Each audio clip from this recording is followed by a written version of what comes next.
Hey guys, and welcome back to the channel. Now, today I have something special, and that is my first ever Master Duel video. So I'm going to be highlighting a deck that I think is pretty strong and the most fun to play out of any choice you have. And if you've watched me stream it all on Twitch, then you know what I'm talking about already. However, I do think it's a decent contender, and there's nothing that compares to being as interesting to play than the deck I'm about to show you guys. So hope you'll enjoy.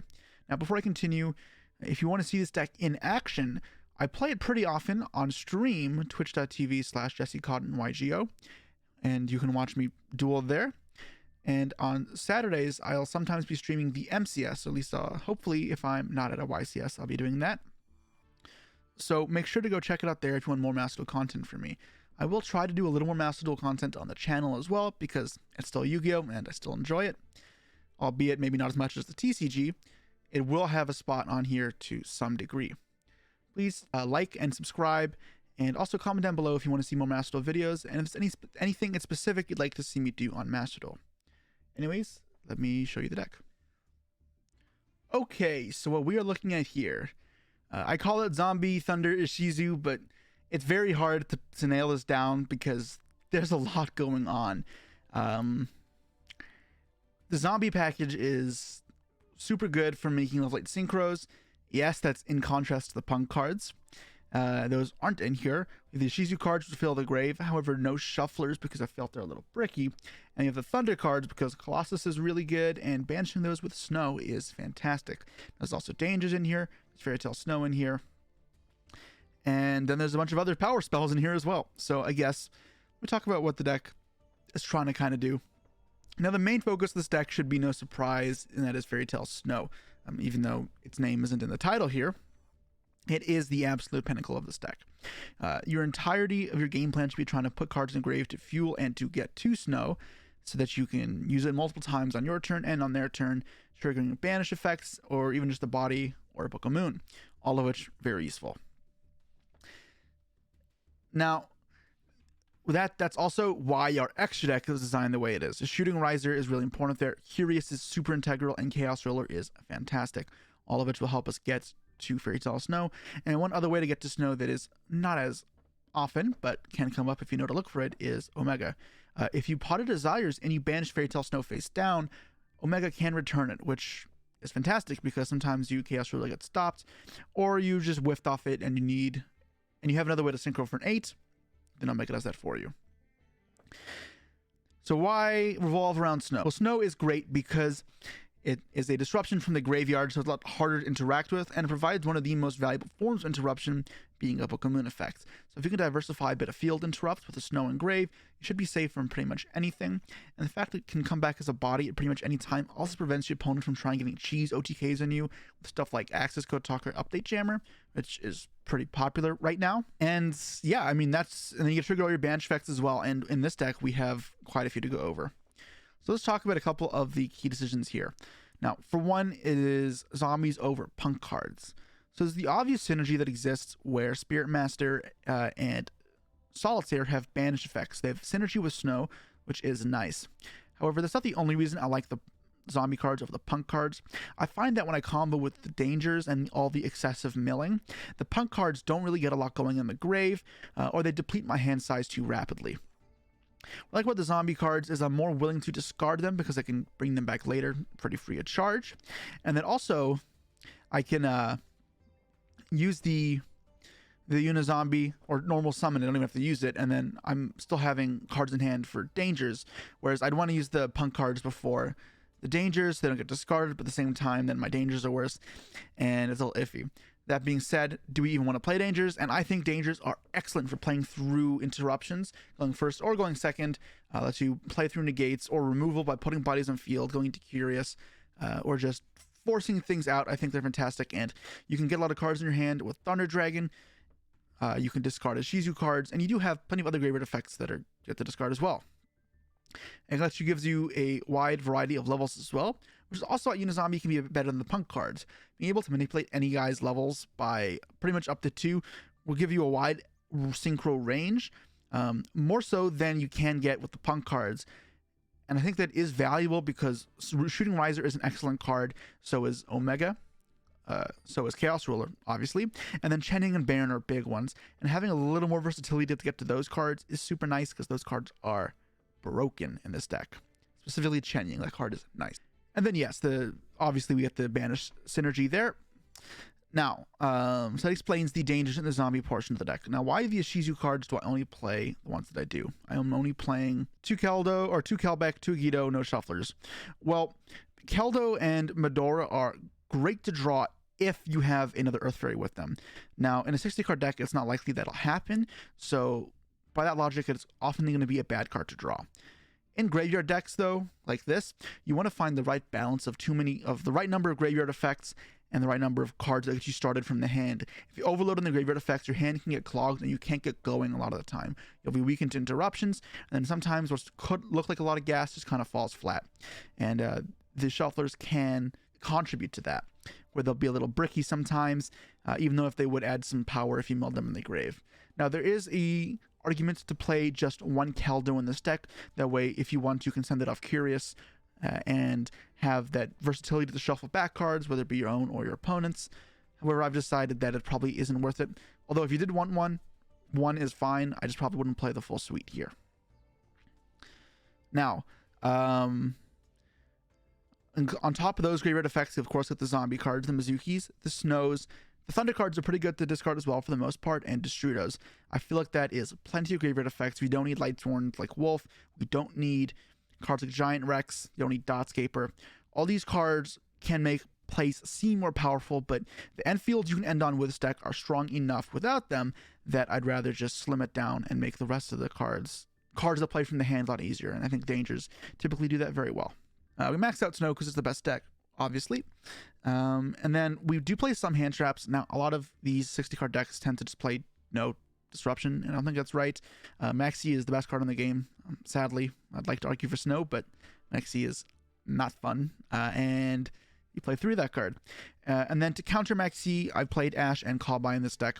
You could play other cards as well, like Gamma. Though overdoing it will decrease consistency of this deck as well. You're treading a thin line between what's stopping Maxi and protecting yourself from even playing. For example, you may just lose to a Nibiru now because you didn't put enough gas in your deck and you're stuck with Call by the Graves in your hand. So you don't want to put too much in there. They can clog your hand just like your graveyard effects. So that's why I stuck with the ones I felt like were the most generic, the most versatile, and then still stopped Maxi. Ash is nice as well because it's a zombie where if you start milling a bunch and you mill a Mizuki but none of your other zombie pieces, it's still a level 3 tuner which can make Riser with a 4, or it can make with a level 5 Chaos Ruler, or with the Nessie level 7 it can make one of your Barons or Chenyings. So still can do a lot with Mizuki plus Ash. Now, for the Thunder lineup, I'm not playing the full suite of 3 Roar, 3 Dark. The thing is that when you mill a bunch, you will likely see these cards either way. And even though I'd argue you want to max it out if you want to see it, redundancy is a thing, and there is a good chance when you're milling like 20 cards in a turn, even without grass, that it will get there at 2 copies. And if not, Curious can get it a lot of the time if you already have the Snow, which is not that uncommon. That being said, it's not worth it to play more because of that. And you can also shuffle them back in the deck with Hawk when you bench enough Snow. That way you can cycle back a couple extra searches. The most of the time won't need more than that because the game will be over the following turn. Obviously, it has great synergy with Allure Darkness, but if you're going to be triggering their effects anyways because you're banishing them for Snow, then they're not actually that insane to banish off Allure. They're great to start with because they're immediate +1, or even more in some cases, like banishing Roar to summon Dark. But you would have gotten it either way typically by the end of the turn, as long as you could have played a bit. That being said, Allure is still good enough in this deck because it's so strong of a start that lets you play through interruptions. Whereas that brings me to Goldsark, which is similar. However, because you're not getting the 2 draws attached to the Thunder Dragon's effects, I don't think it's as good. And being that you'll likely get to use the Thunder monsters either way, I don't think it has a spot in this deck. It'll often end up just being a card that gets you Thunders earlier, but you'll not get you anything extra to your combos. Therefore, not included. So that should be going over all the monsters here. Now, if you look in the spells, you'll see 3 Upstart Goblins. I know, this is a 60 card deck. Why am I playing Upstart? There's an easy answer, and I was playing chicken games before as well. However, it requires a little bit more to go right, and that is the cycles for you. For one, it keeps your deck at 60, so grass is potent. And then when you're playing with the upstart in your hand, it cycles one, so it's as if you played one card less, which is fine. And that one card that you put in the grave can matter for Snow. Snow is the focus point of this deck entirely. So that one card you put in the grave, you draw a second upstart, put another card in the grave, you allure. And sometimes before you even get going, you have 4 cards in the grave. And then your Snow hits the grave of a danger, and it's almost live immediately. And that is fantastic. So that is why upstart's in here. Life points is negligible with this type of deck. There's 2 huge beat sticks that minimize any sort of life points gain that they get. So don't be scared of upstart in this deck. It really is with purpose here, and it's not just silly. A lot of people like to get snarky in the comments on Twitch about this. Trust me, it's for a reason. It's good. Now, card destruction is really cool here because if you get Maxied, there actually is a very real chance of decking them out. And thanks to Kelbeck and thanks to YuGiOh. And if you open up a card destruction, you can very likely card destruction them out of the game. One other really cool thing you can do is if you mill it, or if you have a Curious to send the card destruction, you can keep it in the grave and intentionally not send it off of, or banish it off Snow, and then crash a Curious into one of their monsters and then add back the card destruction. Because Curious, if it is destroyed by battle or if it leaves the field by card effects, adds back any card in your grave. So that's a great combo to beating Maxi, where if they Maxi you, you try and get these in the grave, mill 10, you draw them a bunch of cards, they have 12 cards in hand, you throw up an Appaloosa for their Ash, and then you card D them, and maybe they just lost there. Which I think is such a crazy thing that this exists as a win condition, but it is very real and it's something you want to look out for. It's something that I saw other people doing and really wasn't my own idea, but it has been an excellent inclusion thus far. With Desires, again, Pot of Greed is nice and you don't mind in this deck. Banishing cards is actually helpful because we can power up Chenying and Zoroboros, and it fills the grave for Snow as well. Yes, makes grass worse if you draw it off the Desires, but it's honestly fine. It's worth the risk. And then it's also nice, banishing cards face down can mean you access them now off Omega, so it's not that bad. If you banish, you want a Spearmaster, darn. Oh wait, now it's almost like I searched it. And I think that's very useful. So let me go on to the extra deck here.